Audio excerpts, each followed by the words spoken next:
Welcome to How to Trust Your Intuition, the podcast, the place where we learn that trust is earned and not given, even with ourselves. I'm your host, Betsy LaFay.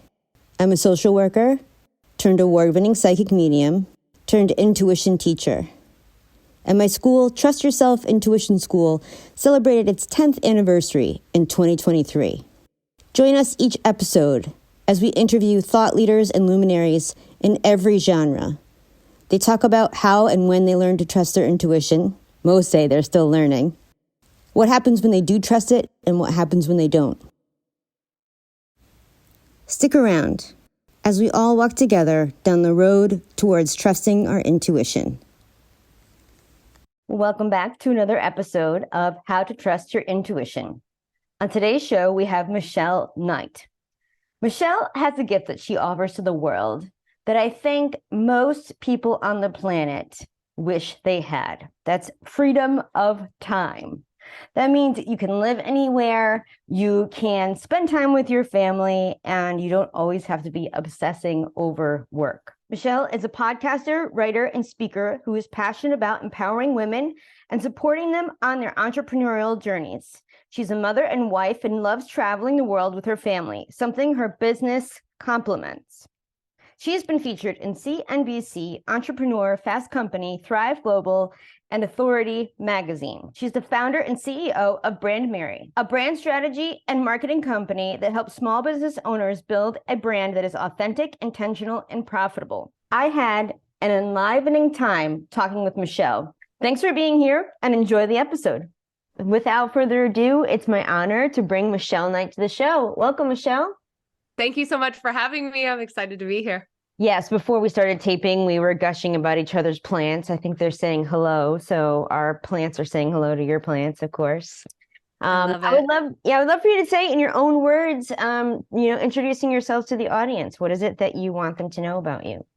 Yeah, I'll give you the Cliff Notes version. We probably will dive into some good, deep stuff on this episode. So, my name is Michelle Knight. I'm a brand strategist, and I started my company Brandmerry 7 years ago, which I think was kind of the start of trusting myself, which we'll dive into in today's episode, but really kind of following my desire to have more freedom. And for me, it's definitely, yes, financial, yes, location. I've traveled the world with my family, but time freedom is my ultimate goal. And there's a lot of different reasons for that. But I set out to start my business 7 years ago after the birth of my son. I struggled like most entrepreneurs. I did not know what I was doing. I tested things and failed a lot. But, I now have been running my business for 7 years. I support entrepreneurs in branding themselves online in an authentic way that's aligned with their values and their mission.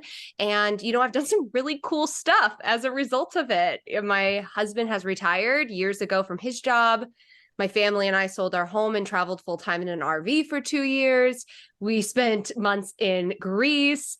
And I get to run my business from home and help other entrepreneurs, build that time, financial, and location freedom they desire while still, enjoying the simple pleasures of life, like plants and being home with my son who is homeschooled and just those different things. So that's a little bit more about me. You probably get a good vibe of who I am, but I'm super strategic. I love marketing. I love all of those different things. That's how I ultimately love to support my clients. I feel like you just took us on a journey. You started off with something that I think everybody wants, freedom of time. Mm-hmm. And what's really interesting is that you went on the gamut of all the things that you were able to do through working for yourself and creating this business.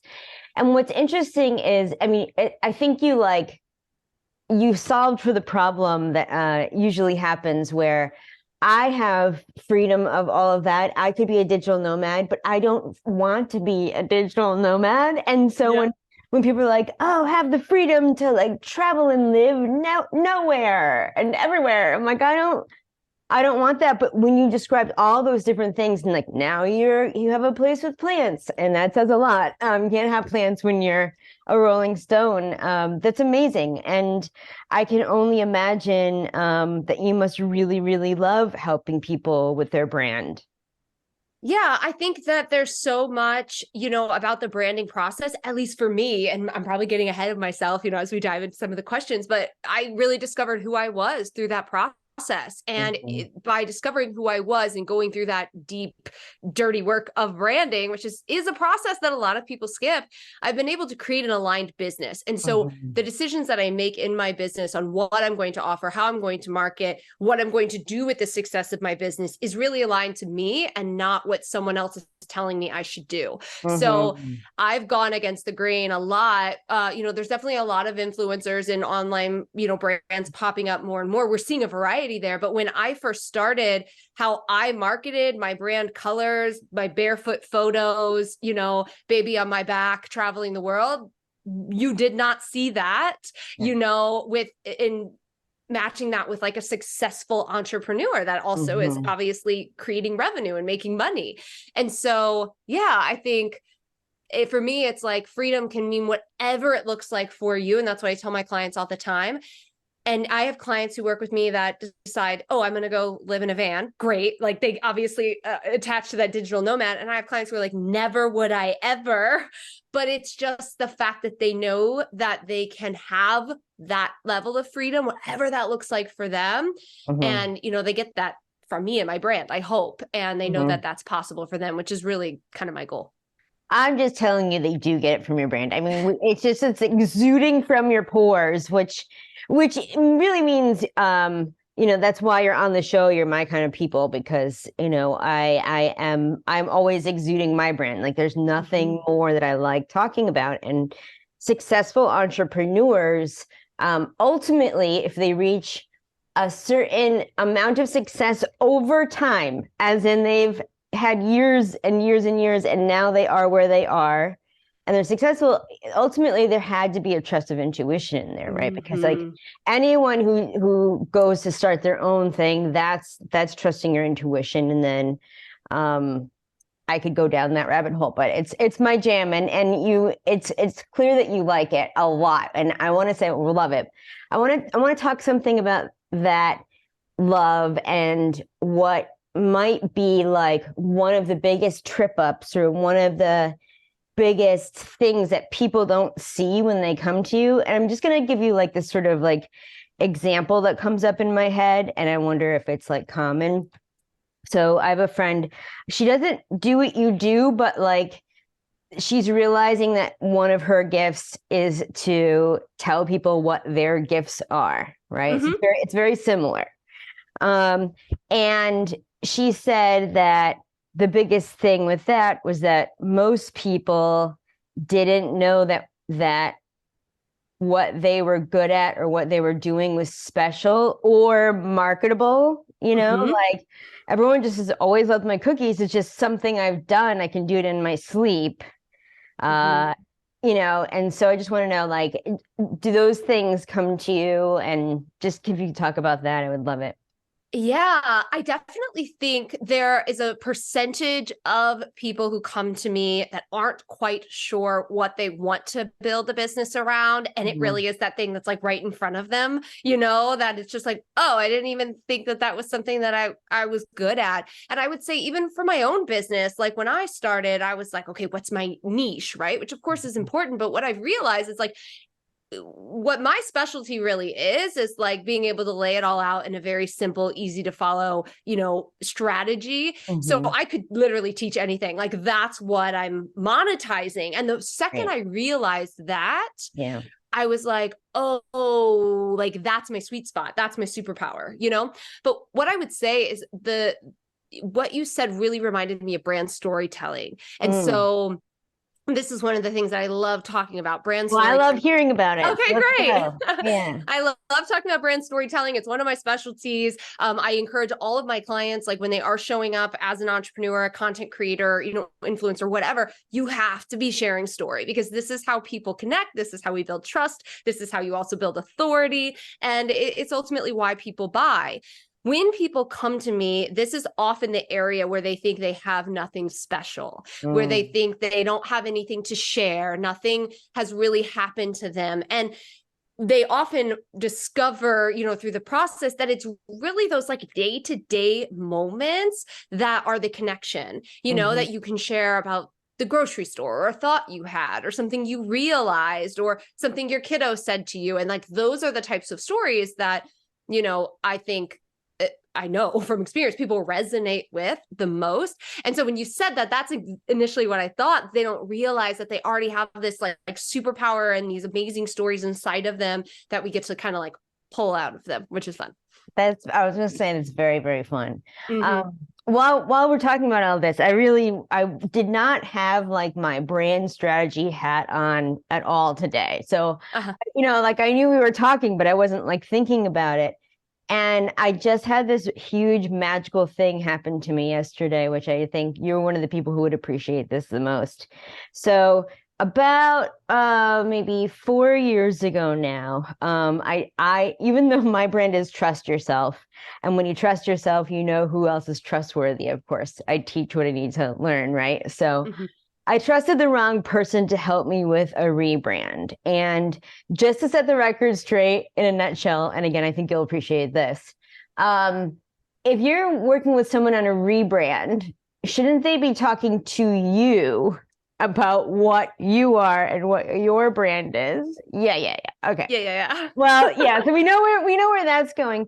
But what happened was we switched website platforms and all of that. And yes, I did have approval. Like I did approve things and all of that. But what I noticed recently in the past couple of months is the clients that are coming to me for psychic medium readings aren't as well prepared or understanding of what they're getting into as they were before. And basically, like, I don't want to give anyone sort of like a bait and switch where they think they're getting one thing and then they get another. And I just was like sort of problem solving, like, why is this happening more now? It needs to happen. And I was like, oh, when we did the rebrand, she took two different huge pieces of information and combined them together and edited out like a whole bunch of stuff. And so I was like, of course, it's been like 4 years. I could rewrite that stuff, but it's like, it worked before, like very, very well. And I was searching all these different systems while I wound up finding an archive in Squarespace where you can only download the HTML or whatever. And I found all these things that worked so well for great boundaries and a flawless system for getting people in. And now I have to like read between the code, but it's here and I'm so happy. The fundamentals of brand messaging, really. And, just like we're talking about brand storytelling and the power of brand storytelling and the connection, but like the right brand messaging also not only brings in the right individual, but also preps them, like you're saying, preps them to take action, reaffirms who you are and what they're going to get from it. So I'm so happy that you found that. But also like been there, done that, not necessarily worked with someone, but made changes. And I think that's part of the process of entrepreneurship. And yes, trusting yourself. You're trusting yourself, but then also trusting yourself that you might be wrong. You might be wrong. And then you might realize it and you'll have the data and you'll have some information and then you'll need to go back and like, autocorrect or whatever you will. Cause I've done that too. I've made changes to the website where I'm like, this is totally going to work. And then I was like, that didn't work. Okay. So that's such a kind and compassionate and real and important answer that you gave. I just want to point that out. Like, absolutely. Like, I could have done that myself. I could have hired someone. I could have a friend or partner done. It would have all worked out. But like, I'm just so glad because I didn't have the wherewithal to like save versions of all of these things. So it's just like, yeah. I get it. Hallelujah. Anyways, I'd love to get into the how you learn to trust your intuition, and I'm going to throw in a little gem or a little like footnote. If you have any stories with these questions that have to do with being a digital nomad or learning how to trust and travel, like separate stories or together stories, because I have traveled my fair time and I've done it alone in Europe and all these things. But I think that's one of the ultimate trusting your intuition times is, Mm. in a foreign country or whatever. So if you have any of those examples or stories or stops along the journey, I'd love to hear about those. So Yeah. but Yeah. let's start with like how you learned to trust your intuition, how that happened. Still figuring it out. Yeah. Best Every answer. day. Best answer, right? I don't think you're ever fully there. I mean, Mhm. it's the same. I'll bring it back to branding. Like I tell people all the time, you're never done. Like you're always tweaking, you're always fine tuning as you evolve, your brand evolves, right? Like it's just an evolution. So I'm still figuring it out. But I think the moment that I started the process was definitely the birth of my son. Mhm. And so, I had a great pregnancy, and I was very fortunate in that way. I had a home birth, so I was preparing to have home. It was intentional, y'all. I was preparing, to have a home birth, and I took classes. I did all of the different things. I was a planner. I was ready to rock and roll.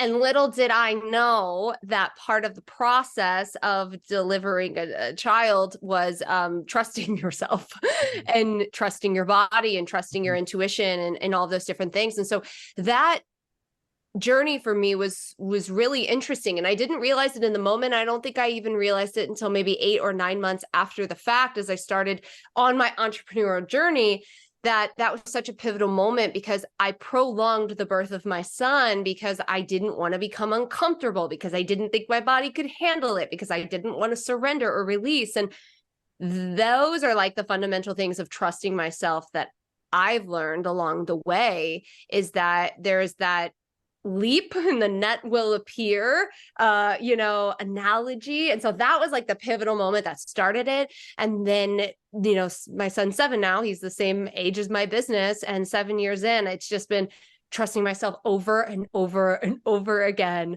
And sometimes falling flat on my face, and sometimes it all works out. Mm-hmm. Mm-hmm. Yeah. What do you think? This is what I'm gathering, and it's definitely sort of like gathering the cream off the top of what you're saying. So I know it's the tip of the iceberg, but from what you're sharing and your energy, it seems as though you share something with me with this tenacity.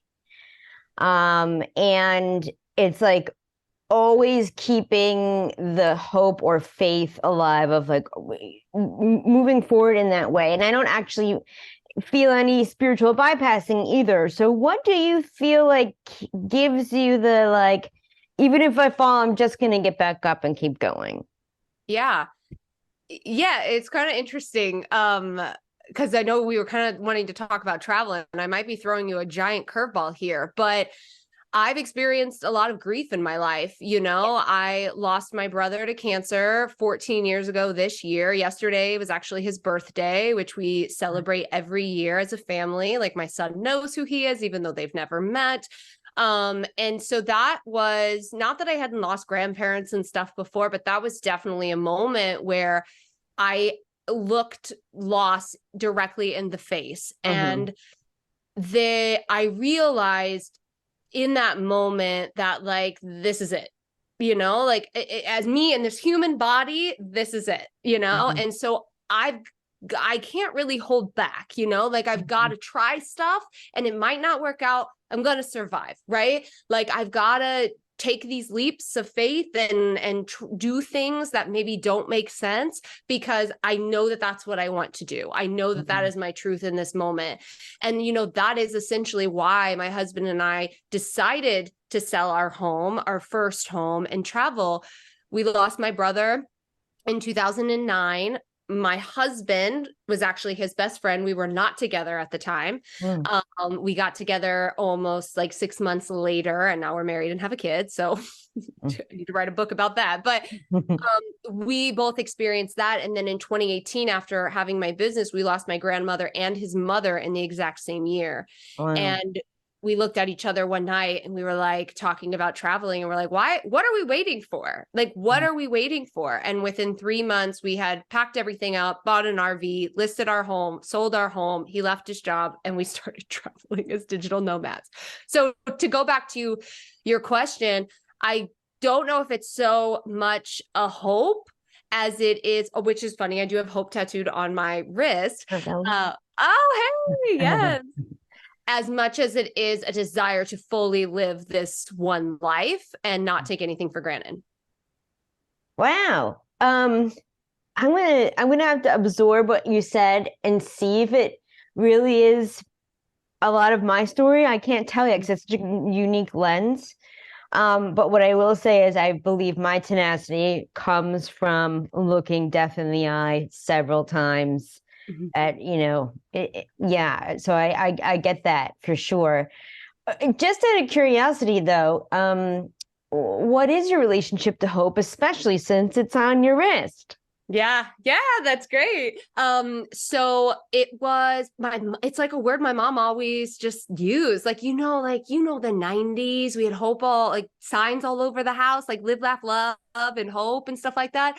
So when my brother was diagnosed, which is when I got this tattoo, it kind of just became a slogan. We started a nonprofit in honor of my brother years ago, and it was with hope we continued to smile. So, I do think that there is that fundamental, underlier of like, it somehow it's going to all work out, somehow. And I think, looking back now, I've had this tattoo now for almost, 16 years, I guess.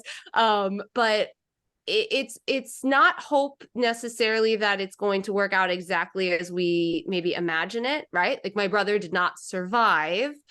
However, I know that I wouldn't have the life I have now and my son had we not gone through that experience. And so, yeah, I think it's less about, I hope it all works out exactly how I have it planned. And just that, like, I hope I'm supported. I hope that I'm taken care of, in that way. Oh my gosh, there are going to be people who do not see your body language from that last statement, which was so right on. I was like, she has just embodied that so well. It's really entertaining, I have to say. Thank you. Yeah. That makes heaps and heaps and heaps of sense. And it's interesting because when you had said in the very beginning about freedom of time, I know a lot of my students who are entrepreneurs, just sort of by happenstance, have been expressing that that's one of their goals recently. And it's interesting because I actually am there now with the freedom of time. And I'll just say this because I feel compelled to, but what I realize now, because I have structure and flow within the structure, there are days where I'm like, okay, well, I have this period of time and I'm going to, get to work on the computer because that's the work usually. And I'll just be like drawn to doing yard work or working with my plants or whatever. And I'll be like, okay, I'm going to do this. And that's what feels good. And I'll be like halfway through and I'll be like, oh, right. I have like 3 readings this afternoon. So therefore, this really is the work. Like putting my hands in the dirt is the very best way for all of humanity that I could be spending this. And it's been really a turnaround from the years and years and decades of conditioning of you should be, supporting the business in other ways. So it's just a real joy to I can't lead people where I haven't been before. So it's just right. It made me even more grateful for where I am, realizing where I am. So congratulations on that, because it's a sweet spot. It's a sweet spot. It is. Thank you for sharing all of that. And I do think it's all interwoven together. We've got an example of when you trusted yourself, perhaps despite logic, and when you didn't trust your intuition and what happened. So whatever order you want, I'd love to hear those stories. You're all ready for your vacation. It's really hectic getting here, but you're seated in your airplane seat, looking out the window, and you hear the pilot come on the intercom. Good day, everyone. It's a beautiful day outside, 71 and sunny. As you're aware, to get to where we're going, we need to fly over that mountain range, and sometimes there can be a little bit of turbulence. I'm about 80% sure we'll get there safely. So buckle up, relax, and enjoy your flight. I know that sounds like an absurd situation, but when I put this in context of trusting yourself and trusting your intuition, and I ask people on a scale of 1 to 10, 10 being the most, how much do you trust yourself? 8 is a very high score when asking people. So if you fall on a 2 to 4 range, you're totally not alone. Now picture this other scenario. You're out to lunch with a friend, and the friend says that they've been having a really difficult time learning French. You ask the logical question, are you taking a class? And their answer is, well, I'm taking Spanish. Guess what? If you want to trust yourself deeply, if you want to have an easier time making decisions, break through blocks, connect with people, know who to connect with when, there's a class for that. I've actually helped thousands of people truly trust themselves in uncertainty, in times of doubt or fear, shame or guilt. And I have a free masterclass called Intuition 101, How to Trust Yourself in Uncertain Times, that will tell you everything you need to know in order to learn to trust yourself. The link is in the show notes. However, you can also go to howtotrustYourIntuition.com, all spelled out. The not trusting myself again, I think that it's just the birth of my son, you know, like I think deep down, I knew what I needed to be doing to move that process along. There's a reason, you know, why they call it the transition in labor. Like, you know, like it is a transitional period. And if you do not surrender, which, like I said, I just realized that such a big part of trusting yourself is really surrendering. If you don't do that, like nothing happens. You can't progress, especially if you're going from in a natural birth setting, right? Where there's so much science around like actually holding the baby in. And it's funny when I tell people, so I had an 80-hour labor, if that gives you any insight. I went into labor on a Friday and my son was born on a Monday. So you want to talk about holding the tension and like not wanting to face discomfort. But when I tell people, you know, like my labor, they're like, oh, he didn't want to come. I was like, it wasn't about him. It was 100% about me.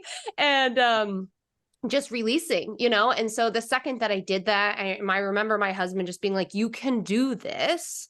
You just need to do this.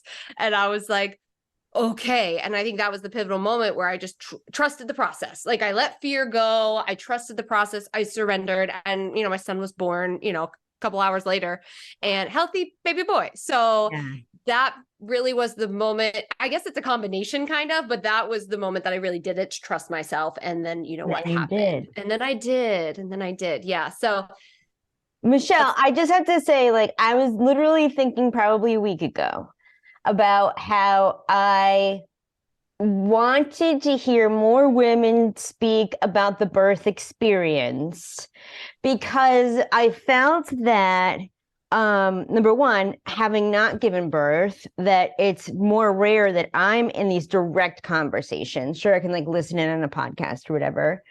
But also that usually after like a year of your kid being born, like the birth, you're on to the next, and like people don't ask you about it and people don't tell those stories. And I believe strongly the reason why I even had that yearning is because of the reason why we're talking about it now is that it was a doorway. It was a complete initiation. And the only way you were able to walk through was to surrender. And, you know, if I ever, I will not, but if I ever had kids in this lifetime, I would have hoped, bring that word back in, that I would have had a home birth. So I definitely love and admire that.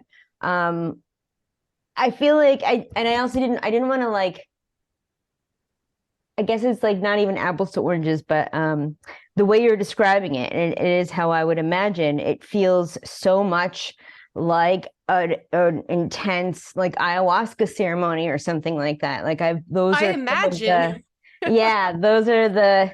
So one time, never shared this publicly, but one time I did DMT, and I immediately was whisked away to the place where there was everything and nothing all together.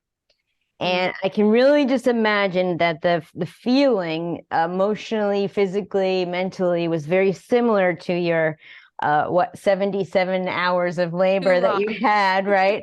Where it was so full of tension, and I was so worried, and I was so scared. And there was even this like gentle laughing of like, all you have to do, you can make anything you want in the world. Anything, just anything at all, choose it. And so I went, pa, like I actually did open my mouth and say pa. And when I did, everything started. Then there was contrast, then there was movement, all the tension released. It was a rebirth experience. So I do believe that there's a lot of similarity there. And I just want to say, like, never feel like anyone is sick of hearing that story, because I feel like in the way that you're speaking about it so earnestly, and I'm on both sides of the story. Like, there's a bigger part of me that's just like, oh my gosh, but it was so hard. You don't need to be hard on yourself for not surrendering for 77 hours, but also at the same time, like, I get it. Oh my gosh, Yeah. So. And you know what? I'm so thankful for that, because, and what you're talking about, this opening, this rebirth, that's literally how I describe it. Like, I have a line on my website that says, during the birth of my son, I was reborn. And it was the first time in my life where, as you're comparing it to ayahuasca, different things like that, like, it was the first time in my life where I had a complete out of body experience, where I was literally watching myself through the process. And even from a spiritual level, even seeing my grandmother, and like just the deepest connection that I've ever felt, like, to myself. But what I think is so interesting is that the moment it was over, the old me wanted to come back, right? When I graduated with a BA in psychology in 2002, attachment work was only applied to children. Now, in 2023, it seems to be all the rage for a reason, because knowing your attachment type, there are three main types: avoidant, anxious, and secure, really changes your life. And if you listen to the podcast where I talked about how I lost $100,000 from a spiritual, quote unquote, spiritual coach, the silver lining to that experience was me discovering the root of a lot of my issues. I was anxiously attached. I had anxious attachment. At the very end of that terrible, terrible situation, yes, it was traumatic, I came across Maya Diamond's work. And it was working through her program that literally rewired my brain from anxious to secure. This is how I made it through all of my major transitions over the past 2 years and discovered so much about myself. Now, if you don't know about attachment work, don't feel bad. Here's a typical situation, in fact, the most common situation that happens with these attachment styles. Person A and person B are in a relationship. They care about one another. Person A reaches out to person B, doesn't hear back right away. So then maybe sends another text or another gesture, which further pushes person B away. Both people get resentful, and eventually they might break up. I was in that situation more often than I'd like to remember.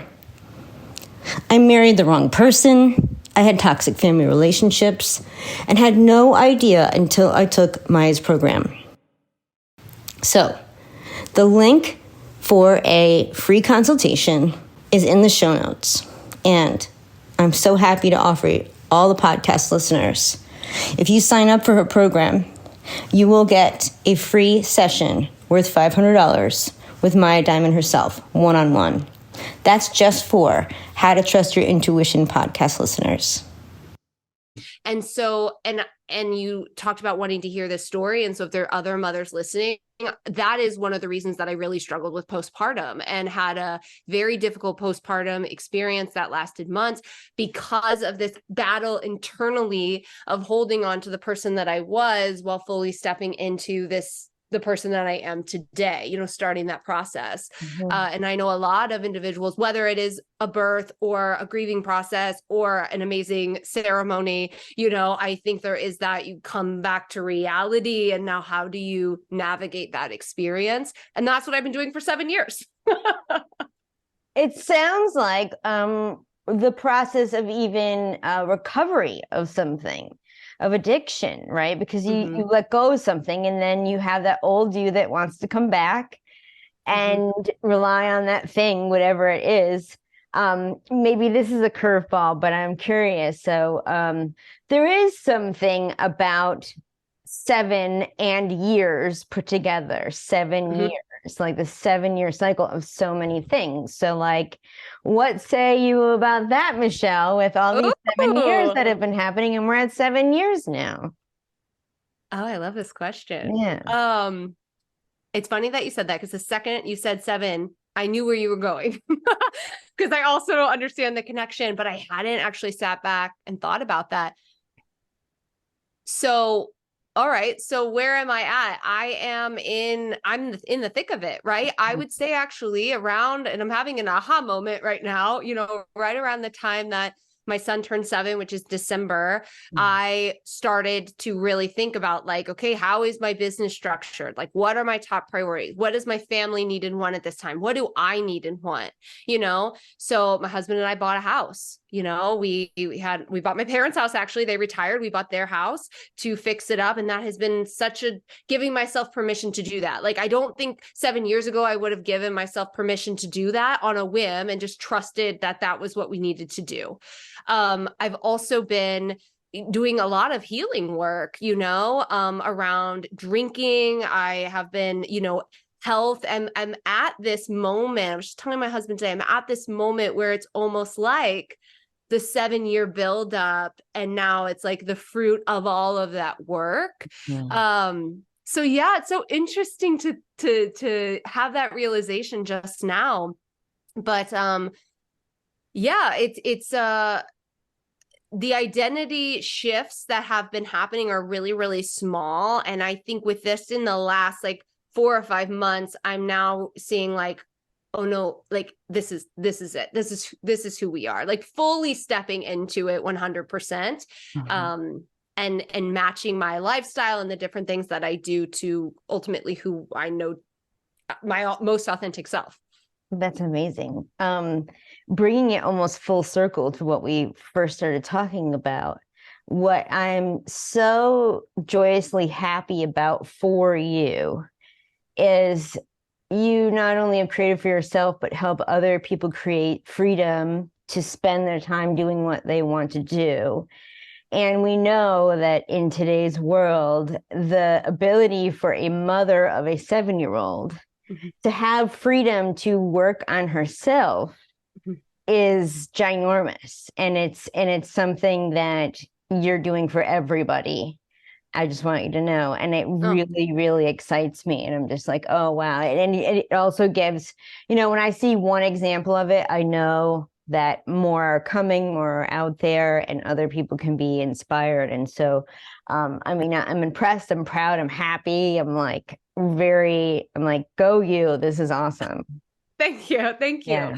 And, that's why I love storytelling so much. Like, that's why I love having this opportunity that you've given me to even just share my story, because I think storytelling is what ultimately unites us and brings us together, and also allows us to like see what's possible for our lives. And it was through someone else's story about becoming an entrepreneur, or someone else's story about recovering from home birth, that I was able to, have the courage to take that step as well. So yeah, thank you. Thank you for giving me the platform to share as well.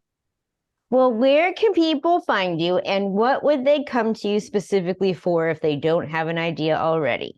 Yeah. So you can find me if you are not an entrepreneur, you're like, that sounds great, but whatever. You can definitely come and connect with me on Instagram. I share entrepreneur stuff, but I also share travel and all kinds of things. It's more of my personal, brand domain. And that's at Michelle Knight Co. on Instagram. And I also have a limited series podcast called The Beautiful Climb Podcast, where I talk more about motherhood. I talk about my birth story and postpartum. So if anyone listening would like to just explore those different pieces from, just a storytelling lens, those are available as well. If you are an entrepreneur, if you are thinking about maybe what is possible for you, my website is Brandmerry. That is my company. And I ultimately help entrepreneurs build authentic brands and then teach them how to market that in a sustainable way so that they have time freedom, right? So they're not chained to social media, that they're not having to, constantly be sitting behind the computer. They can choose where they work and when they work to build their business. Awesome. Well, this was a truly fun and inspiring conversation. So thank you so much for coming on. Thank you so much for having me. How to Trust Your Intuition, the podcast, is written, produced, and created by me, your host, Betsy LaFay. Music provided by Ben Talmy. If you don't want to be like that pilot that is 80% sure you'll get to your next destination safely, and you want to take the right class to learn the right language, and guess what? Intuition is a language. Head over to howtotrustyourintuition.com. I hope this podcast has been helpful to you. If it has, please forward it to a friend who you think it could also make a difference for. There's something that you can do for me and everyone else who listens to this podcast as well. If you hit subscribe, you'll never miss another episode. It'll also help the show get to other people. And of course, I know you've heard other podcast hosts say this before, but it's totally true. If you leave us a 5-star rating and a review, it helps other people like you discover this podcast. We all need to learn to trust our intuition. So, hit subscribe, give us a 5-star review, and write a little blurb while you're there. Your intuition will thank you.